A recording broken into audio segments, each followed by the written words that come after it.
पुणे आंतरराष्ट्रीय विमानतळावरून दुबई आणि अबुधाबीला जाणारी उड्डाणे सलग चौथ्या दिवशी रद्द करण्यात आले। आज प्रवाशांना मोठा फटका बसला।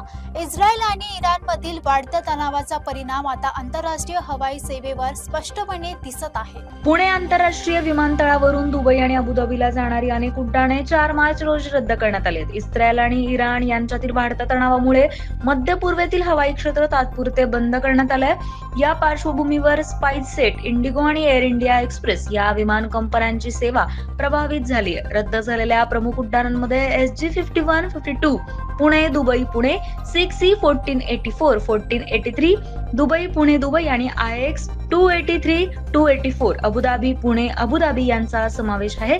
दरम्यान संबंधित एअरलाइन्स कडून प्रवाशांना मोफत तिकीट, पुनर्नियोजन किंवा पूर्ण परताव्याची सुविधा दिली जाते।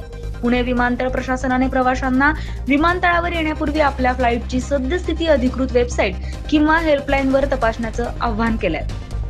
सध्याच्या परिस्थितीमुळे पुढील काही दिवस उड्डाण सेवांवर परिणाम होण्याची शक्यता नाकारता येत नाही।